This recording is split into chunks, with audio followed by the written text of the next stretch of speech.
Hi friends, Nathan here, and today we're talking about practice, specifically how you should be practicing a new piece of music from the first moment you look at it all the way up until it's performance ready. So how you practice has a huge impact on how long it's going to take you to be able to play a piece of music the way that you want to with as few mistakes as possible. Now I know that might sound obvious, but more often than not, we instinctively approach practice the least efficient way possible, which also makes it virtually impossible to eliminate certain mistakes. So let's talk about how not to do that. But first, as always, I want to hear from you. So if you could real quick scroll down, hit the like button, and let me know in a comment, what is your approach to practicing a new piece? Do you sight read through the whole thing first to get a feel for it? Do you just dive straight in and practice measure one over and over and over? Do you listen to a recording and follow along with the sheet music? Some people even start at the very end and work back from there. So let me know, what's your approach? So there are two overarching approaches to practice, specifically how you handle mistakes within your practice. One is objectively more effective and one is much less so. So I call them reactive versus preventive practice. Reactive practice means our time is spent reacting to the mistakes that we're making. So you make a mistake, you try to fix it. You keep repeating sections over and over and over until those same mistakes that we keep making start to show up less and less. This is generally how most people practice and how we naturally assume that practice should look like, but it is so wrong, and it has negative ripple effects across everything that we do with the guitar. This type of practice comes out of a fundamental misunderstanding of how muscle memory works. So muscle memory is basically a numbers game, but it's not just about how many times you've played something correctly. It comes down to how many times you've played something correctly in relation to how many times you've played it incorrectly. So for example, if you've played something right 50 times, but you've also played it wrong 30 times, you're still more likely to play it incorrectly and make mistakes than if you were to have only played it right 25 times, but you only played it wrong twice. Muscle memory doesn't differentiate between what's correct and what's incorrect. Your fingers are just gonna do what they've been trained to do or what they've been allowed to do the most. So if you allow yourself to make mistake after mistake in the early stages of learning a piece, you're just training your fingers to play it wrong, and you're developing muscle memory that's gonna work against you. So reactive practice just sets you up for having to spend all your practice time trying to undo the damage that you did in those formative days of learning a piece. That's why I want to encourage you to shift away from reactive practice and into preventive practice. In preventive practice, rather than reacting to the mistakes after they've already happened and done their damage, we take serious measures to prevent those mistakes from happening in the first place. Now, of course, we're human, mistakes are going to happen, but there are systems that we can put into place in our practice that drastically minimize those mistakes, and they help you build correct, strong muscle memory from the very beginning. Let's talk about 3 things you can start doing today to make that mindset shift into preventive practice. Now, some of these might seem like common sense, or you might have heard them before, but there's a difference between knowing something and actually doing it. Right? You got to be honest with yourself. And if you've got those nagging, persistent mistakes in your playing that you can't seem to get rid of, then you're probably not incorporating some of these. It's like eating vegetables, right? We all know we should do it, but most of us are probably not doing it as much as we should.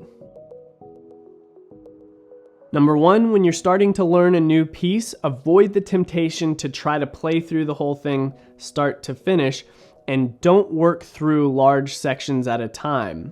So it's not a huge deal if just one time you kind of read through it just to get a feel for the piece and to know what to expect. But there's no reason to do that more than once until after you've got the whole piece kind of under your fingers. I get it, you're excited to work on this new piece, and it's easy to get distracted and want to play through it or bounce from section to section before settling down and working through it methodically.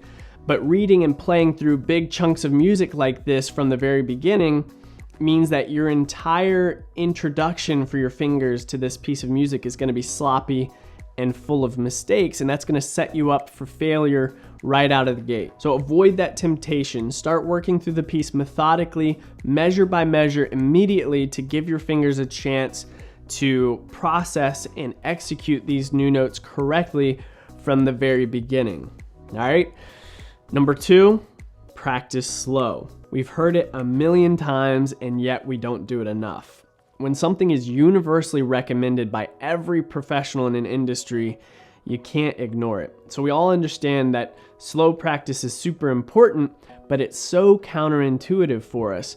We live in a world that's moving faster and faster, and our lifestyles are built around instant gratification. So we have this internal battle against slowing down. You have to slow down for preventive practice because it gives your fingers a chance to execute perfectly from the very beginning. And that's the beauty of slow practice, is that you can almost always find a speed threshold that allows you to play even the most challenging sections flawlessly right away, because there's no limit to how slow you can play something, right? You slow down enough, it's gonna feel easy. So that's the sweet spot that you want to hang out in for a while. Even people who discipline themselves to incorporate slow practice often don't go slow enough to have this work in their favor. My teacher used to challenge me to try to play things as slowly as I possibly could, and would always remind me that I would never play something too slow for him, because he knew that over time,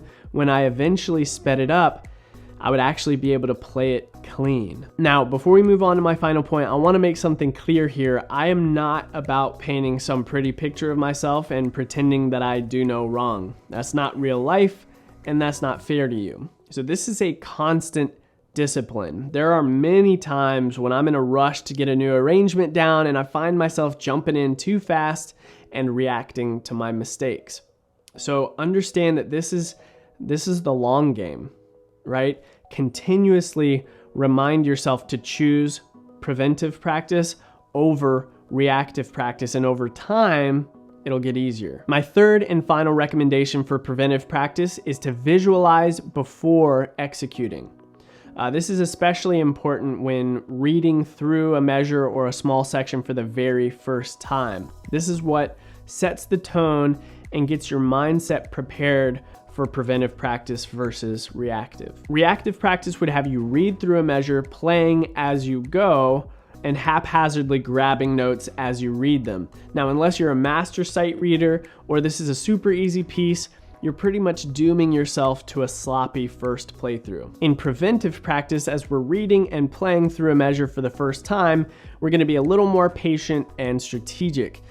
So before we move on to that next note or that next beat, we're gonna take a moment, make sure we've read through all the notes correctly, and can visualize where each finger is moving on the fretboard.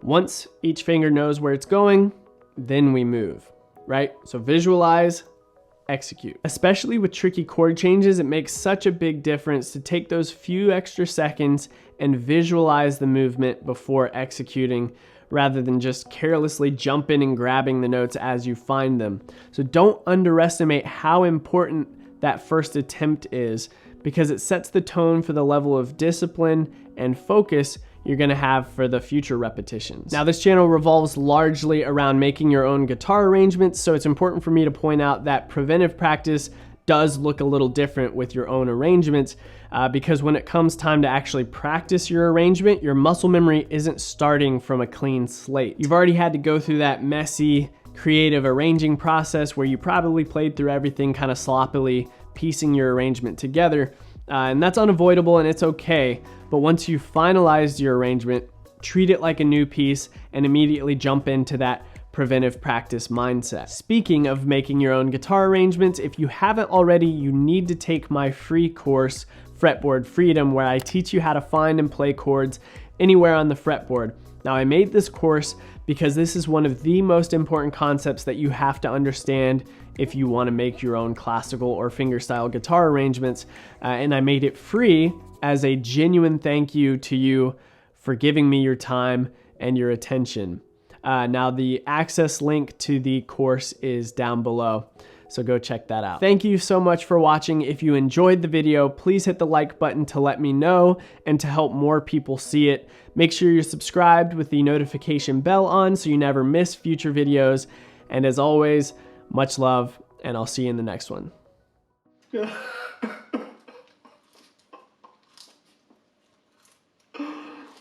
Oh.